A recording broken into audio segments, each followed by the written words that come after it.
God of the green, Lord of the forest, I offer you my sacrifice and seek your blessing. You are the presence within the trees, the green man who brings life to the awakening spring. You are the mighty stag, the horned one who roams the autumn woods, the hunter who circles the sacred oak. You embody the antlers of the wild deer and the life essence that spills upon the earth with the turning of the seasons. God of nature, ruler of the forest, I lay down my offering and ask only for your favor. The name Cernunnos was given to an ancient and immensely powerful deity, one that was widely venerated across different regions and, in many ways, is still acknowledged today. In Celtic, the name translates to Horned One, though this was just one of the many titles attributed to him. His origins stretch across numerous cultures throughout history, with his name and appearance shifting depending on the traditions of the time. However, Cernunnos, as he appears in Celtic mythology, remains the most familiar depiction. Often, he is portrayed as a human, or at least humanoid figure, bearing the antlers of a stag. In some instances, his horns resemble those of a satyr, a form reminiscent of the Greek god Pan. Much like Pan, Cernunnos was closely associated with the wild, nature, and fertility. He was commonly depicted alongside animals that symbolized his power: the stag, the bull, and the ram. Additionally, he was frequently shown holding a horned or spotted serpent, reinforcing his deep connection with nature and its creatures. Despite his human-like features, many believed that Cernunnos wore a human face rather than possessing true human characteristics. He was not particularly concerned with the affairs of mankind, instead serving as a guardian of the animal kingdom. Known as the Lord of Animals, it was said that few dared to hunt in his forests without first paying tribute to him. Some even believed that his affinity for animals symbolized the primal and instinctual nature buried within humanity itself.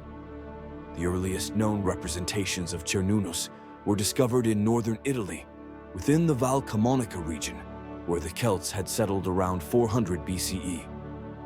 His worship then expanded across Gaul, a vast territory covering modern-day France and other parts of Western Europe.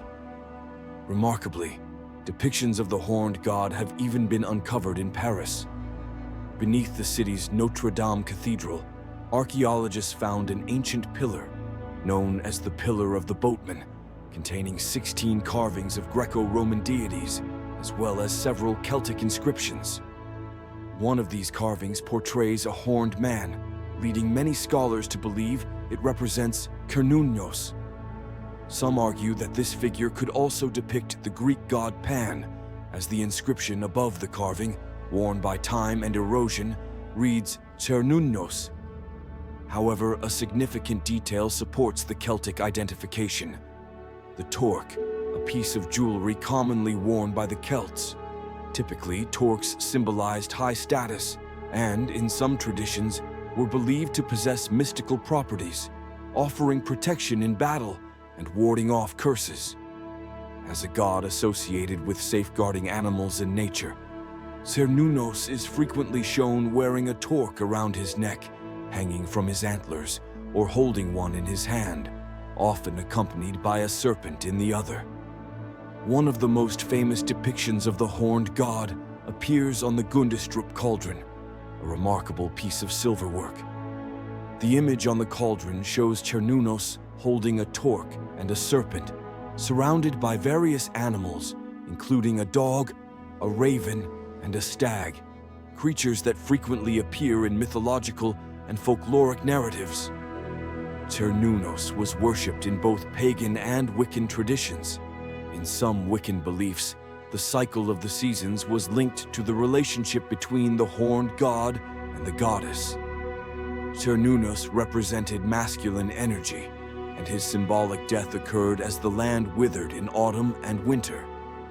However, with the arrival of spring, the horned god would be reborn, bringing fertility back to the earth and uniting with the goddess.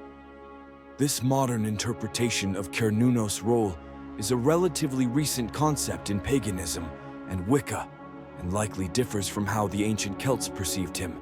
The ancient Celts likely worshipped Cernunnos in a more primal and direct manner, often seeking communion with him by donning animal skins and adorning themselves with antlers or skulls to honor the wilderness. Some theories suggest that the Celtic horned god later evolved into the figure of the Green Man, a spirit of nature symbolizing humanity's dependence on the cycle of growth and renewal.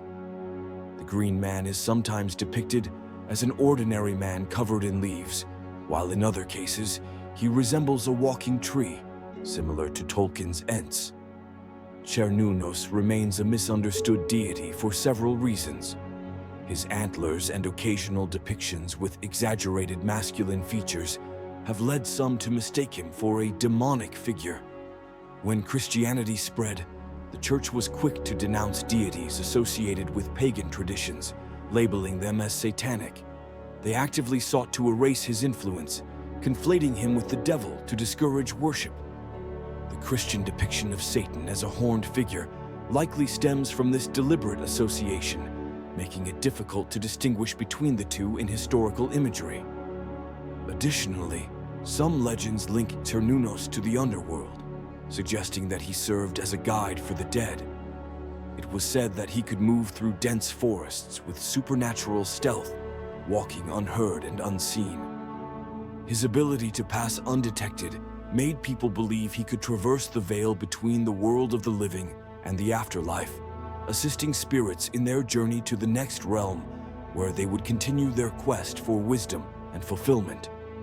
Cernunnos was also connected to prosperity and abundance. His influence extended into the Yule season, lasting from December 13th to December 25th, what we now recognize as Christmas. During this period, he was sometimes referred to as the gifting stag, a mystical creature whose antlers were believed to channel the magical energy of the winter solstice. Some tales even claim that on December 26th, he would encourage those who had received gifts to share their blessings with those less fortunate. Unfortunately, there is little surviving Celtic literature that provides a complete picture of Cernunnos, leading to much speculation about his true nature. What we do know is that he was revered under different names across various cultures, embodying aspects of the wild, fertility, wealth, life, death, and the hunt. Whether he was the original horned god, or simply one of many manifestations of this archetype, his legacy endures. Cernunnos' influence can be seen in other mythologies, from Herne, the English god of the wild hunt, to Japan's great deity of the wilderness. In Hindu mythology, Pashupati, the lord of animals, shares similarities with him, as does Veles, the Slavic god of forests and cattle. Sadly, much of what we could have learned about Cernunnos was lost due to the efforts of the Christian Church to erase his worship. As someone deeply fascinated by mythology, I find Cernunnos a compelling figure, much like the Greek god Pan. While I do not claim to be an expert in Celtic or pagan traditions, I welcome your thoughts and insights in the comments below. As always, I've been your host, bringing you the fascinating world of mythology and folklore. Thank you for watching. If you enjoyed this story and want to hear more ancient legends and folklore, make sure to hit the like button and subscribe to Story Seeker. Don't forget to click the notification bell so you never miss a new story. See you in the next adventure.